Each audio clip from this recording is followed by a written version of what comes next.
Okay, so here we've got our unit under test. It's a relatively simple 11-way harness with some interconnect links on the front, which means we can create open circuits, short circuits, cross wires, high voltage insulation breakdowns, the kind of faults that you're likely to find in the harness shop. When we're creating our software, there's three areas that we concentrate on. How to create test programs, how easy we can make that. How to run the test programs, how simple we can make that for an untrained operator. And then what the system tells you at the end of a test. What the test report tells you in terms of how easy it is to diagnose the error, how easy it is to fix the error, and then retest and release that product. So there are three ways of creating a test program with MK Test Systems. There's the auto learn facility, which allows the test system to connect to your harness, automatically interrogate all connections within that harness, and create a test program. Of course, it's then up to you, the engineer or operator, to validate that the harness you've learnt is good. That becomes your golden harness test program. You can create test programs manually, and unlike other test systems on the market, there is no programming language with the MK system. If you can work within Excel or tabular tools like that, you can create a test program relatively simply. You can see here, your connections table is very much like an Excel table. It's a drop-down, menu-driven, simple connections table test program, no programming language. The third way is APG, or automatic program generation, and that's what we're going to concentrate on in this demonstration, because the vast majority of our customers are using APG on a day-to-day basis.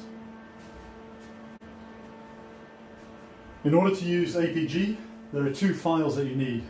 You need a connections table, so what connector and pin is connected to what connector and pin, and you also need what we call an XREF file. Some people call it an address correspondence file, so it's how the test system is connected to the product. So here we have our netlist or connections table. Connector A pin 1 is connected to connector B pin 1. Simple as that. Here we have our XREF file showing how the test point is connected to the product. So to create the test program, we'll simply open Utilities, APG, Standard APG. This APG tool is a core feature within our software and comes free of charge. There's no additional service charges, maintenance charges for this. It's there as a standard. So we're going to create a program for this product. I need to add the file, so add a connections file. There we go, I've brought in that connections file, and you can see the columns from connector A, the connector name, from the suffix, the pin within that connector, to connector name, to suffix. If we had a reference or a wire name or a wire ident laser marked on that wire, they could be in these columns too. Anything which is useful for the operator. We now need to map this import file from ident, from suffix, to ident, to suffix. Very importantly, we can save this map, so we only ever have to do it the first time. You can save maps for particular customers, for particular import structures, so you do it once. Next time you simply import the data and create the program. Okay. Now I'll import the XREF, or the way the system is connected to the test system, my XREF. And you can see here, I've saved the map for that already. When I open the map, it's already mapped for me. So, going forward, we can now run through each of the APG settings, allocating the current, voltage, expected resistance range, high voltage, and so forth. However, we can set it up also as a default value, so all we've got to do is go straight to the bottom, run APG, and run it. And we've created a test program, as simple as that. It takes fractions of a second. It doesn't take much longer, even if you have thousands of connections, because it's pure raw data that we're bringing in. There's not a lot of resolving to be done on this.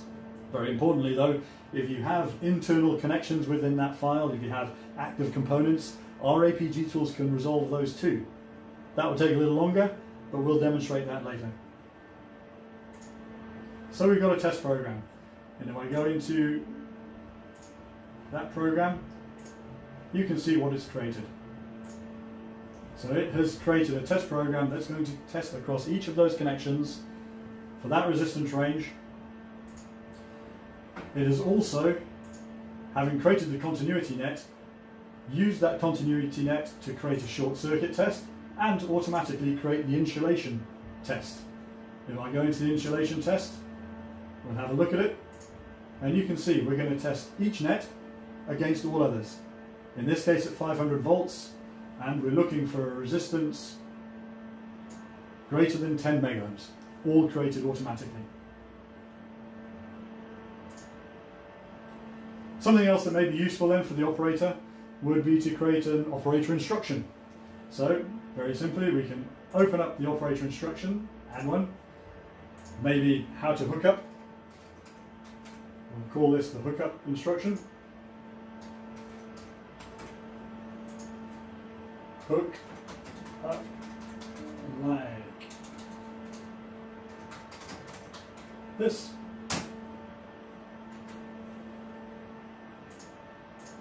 There we go. The operator will get an instruction before the test begins on how to connect the harness.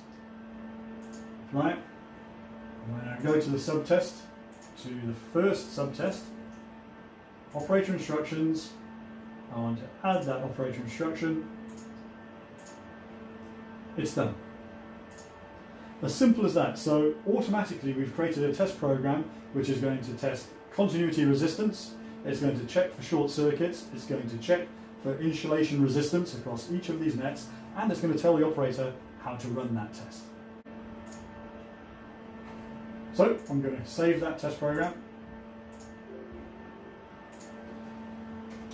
Demo #1. Saved. While we're on APG, you can see various functions are available there. So different file structures, third party, if you're looking to create a test program from a third party test system, generation 2, so APG or translation from our earlier generations of software, standard APG I've just demonstrated, active components, an impressive function. This is where the system will automatically create a test program including function testing active components such as relays, contactors, LEDs, lights, motors, fully automatically, and this is included within our core test system. Having created the test program, I'm closing down the editor, opening up the runner. And again, this can be done remotely from the test system. You can create test programs in your office, across the network, send them to the test system, import them into the test system, whatever's most convenient for you. So here I'm going to import a test program. Again, importantly, you don't need to actually create test programs within the editor. You can create them directly within the runner. So having set up your APG structure, the operator can come to the test system, aim the test system at the file structure or the folder location for your data, import the data, create a program and run it all fully automatically. Here we're going to import the program that we just created, demo #1, and open.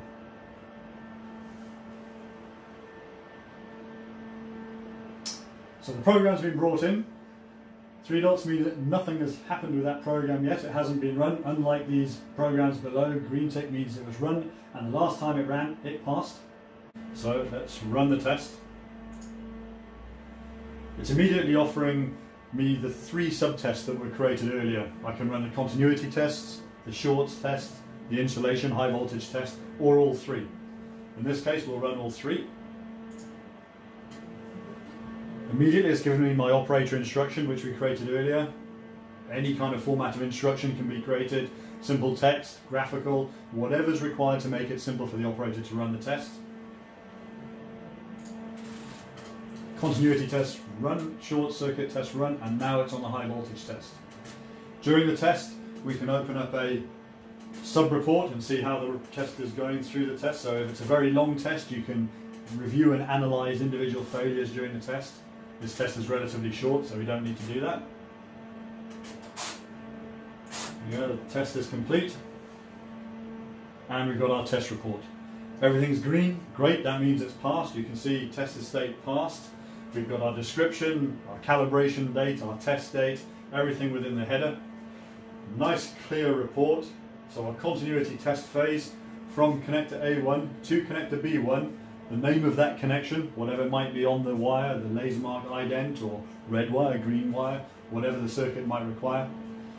The expected measurement value and tolerances, the measured value and the test state, in this case pass. And again, everything is green if it's passed. The short circuit test, we can see it's run a short circuit test and no failures were found, as expected. High voltage insulation breakdown test or insulation resistance test, from each net to all others within that subtest, we've put in 500 volts. We're expecting more than 10 mega ohms. In fact, we've measured 88, 83, 67 megs between each of those groups, so passed. So as we said earlier, a very clear report, very simple to understand. There's no major skills required to understand green means passed. We're in a good place. So let's create a failure, a simple failure. Run that test again. So we've got an open circuit. This should tell me an open circuit between connector A, pin 1, and connector B, pin 1. That's what we know where we are. So that's my operator instruction. Okay, straight away we can see we've got one failure, and our test report is showing red, we've failed. Let's find out what that failure is. So from connector A, pin 1, to connector B, pin 1, it's telling me to check for an open circuit. So not simply an error message or anything that's difficult to understand, it's telling me we have an open circuit between those 2 points. If you have a test unit under test which is very large with many thousands of measurements and test points between them, and you don't want to go hunting for that failed point, you can, at the click of a button, say show me only the failed points. So fails only, it's only going to show me that single measurement which failed. There we are. So you're not having to find it between many hundreds of green measurements to find the single red measurement. It's showing you just that point. And at the click of a button we can go back to show me all results. So we go back to our all results. You can see at the top here we can print the report, we can export it to XML, export it to PDF, and you can set the system up to do that automatically at the end of every test. So there's our test report. We go back home, we'll create and you can see here that the tested state against that program is now an alert. Last time we ran that test, it failed. And I can quickly go back into this last results and see what happened last time we ran the test. And again, you've got that last report which shows the failed point. Okay. One of the great options that you have with the system is this create test from failures, the option here at the top. Again, if you're running a test program with many hundreds of connections in it and you find 4, 5, 6 failures during that test run, the system can automatically create you a test program of those failures only. So you can go in and try to repair that harness or that assembly and keep running those failed points again and again until you clear them, and then go back to the full program and get a clean test run. All of this done fully automatically for you. Let's create a different fault. So we'll go with a miswire or an inversion, most common fault found in a harness shop, I understand. The system should find 2 opens, 2 shorts, resolve the addresses and tell you that one wire is crossed with another. So let's run that test and check. I won't run the high voltage test because I know it's going to fail low voltage in this case. So there we go.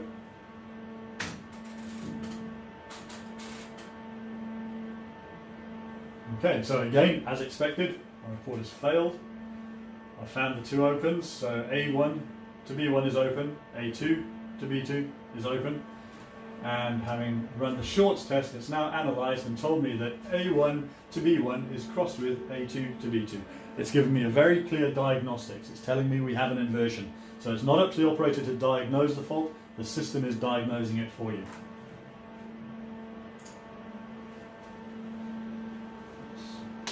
Repair my harness.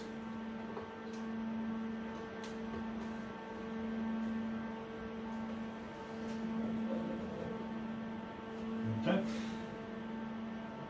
Another fault we'll replicate very quickly is a insulation breakdown.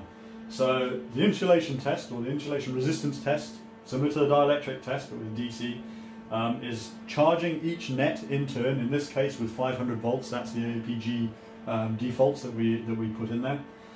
It's charging each net in turn with 500 volts, looking for current leakage between that net and all others, and then calculating the resistance of that insulator as a result of knowing the voltage, knowing the current leakage. So I'm going to put a resistor between two of the nets, which allows the current to leak from one net to the group and will show up as an insulation breakdown. So let's run this test. I won't run the too low voltage test, go straight into the insulation test, and again this is a great indication that you can select subtests to run, and if you have a failure and you want to rerun those individual subtests during the repair of the harness, you can do. It's very simple, just clicking a button. No major skills required, very simple to use. So let's run that.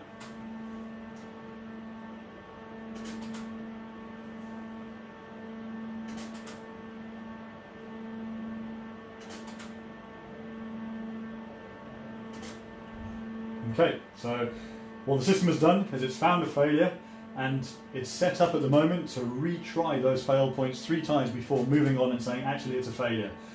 This allows you can set how many retries that you have. If you have a particularly humid atmosphere, that's often a useful tool to use. During the test, as I mentioned, you can open up and see the fail points during the test. So again, if you have a large assembly, you can start investigating failures during the test process. So here we go, we've got a failure, and if we go to the insulation test, it's telling me that net A1 to B1, which is this first net, is failed to all, and net A2 to B2 has failed to all.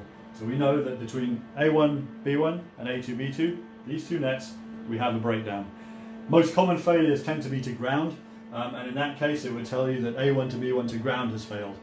So again, very, very good, clear diagnostics as to the nature and location of that failure. So let's repair my harness. I've gone in there and I've cleaned the debris out from the back of the inside of the connector, or I've had a look and I've repaired the insulator where it's cracked. Let's go home, run this whole test again.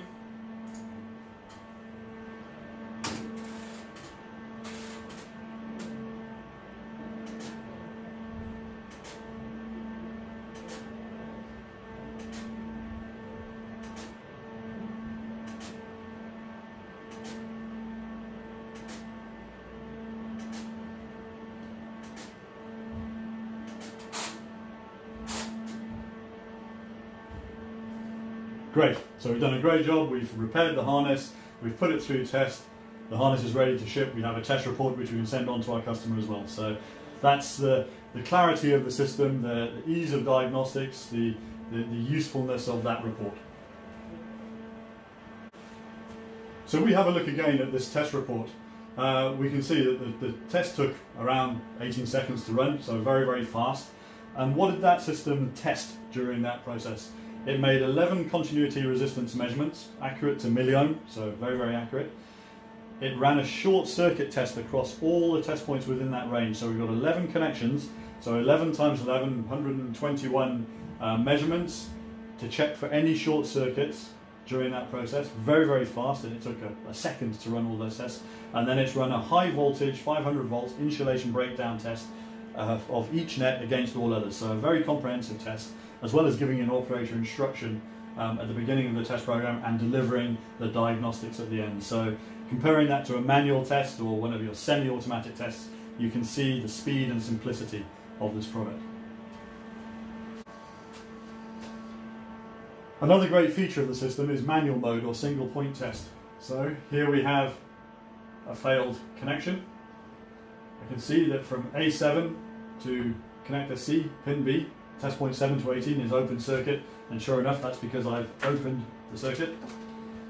So if we go back home, we go to tools, I can create a single point test. So I can select the XREF or interface map for any particular product to make sure that the system is giving you addresses relative to your product. So 11-way demo. I can select the points that I want to measure. So you can see A7 to connector C, B, rather than just the test points. And I can decide what type of test I want to run, low voltage, high voltage, capacitance, and so forth. In this case, low voltage continuity, and sure enough, it's at clamp voltage, open circuit. And as I close this up, you can see it's now measuring 2.23, 2.3 ohms. If I remove this resistor, 1.3 ohms. It's a 1 ohm resistor. So you can see a very useful diagnostics tool that means you don't have to run complete programs. If I now go back home, you can see here that the program failed last time I ran it. If I go to run this test,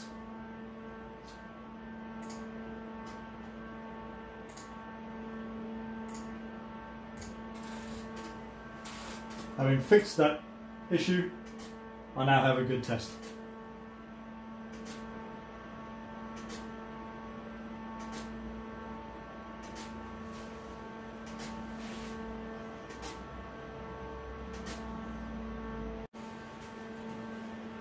So to finish off, we've shown you how to create a test program automatically for a simple end-to-end harness. What happens if your harness has terminal blocks or internal connections or branches, something a little bit more complex? So I'll show you an example. So here we've got a connections table for a very small harness. From connector auxiliary A out to auxiliary B is a straight connection. And then augs C, D and E all go into a terminal block. So in fact, augs C will be connected through the terminal block to D, and it will also be connected through the terminal block to E. And then at the end we've got augs F is connected to G, H and I. It's a branch connection, so something a little bit more complex. I close that down. APG, standard APG. Let's add a file, so that connections file that we just saw, open that, and the map exists. As I said earlier, you can save maps so you never have to create them again. Add the XREF file, the way that the test system is connected to the harness. And again, the map has already been created and saved, so okay. I go straight to run that APG, and it's created a test program automatically for me. Now in this instance, the settings, the APG settings, had defined that the operator wanted to create a continuity resistance test, a short circuit scan, a high voltage insulation test, and then an AC dielectric high pot test, and then a secondary DC high pot test to check that the AC hadn't caused some issue with the harness. So a fairly complex test, and you saw how quickly that test program was created. If I go into the netlist, view the connections, again we can see what I mentioned earlier, that augs C is connected through the terminal block out to D and E. So the system has resolved those internal connections. The branched connections, F is connected to G, H and I, a branched connection set. And that's as complex as it gets. So APG for simple harnesses, also complex harnesses with internal connections, branches and so forth. The next phase would be APG with active components. So if you have an equipped panel, a full vehicle or aircraft with relays, solenoids, contactors, LEDs, bulbs, you can create a component library of those active components, and the system can create that test program fully automatically for you, even for complex active assemblies.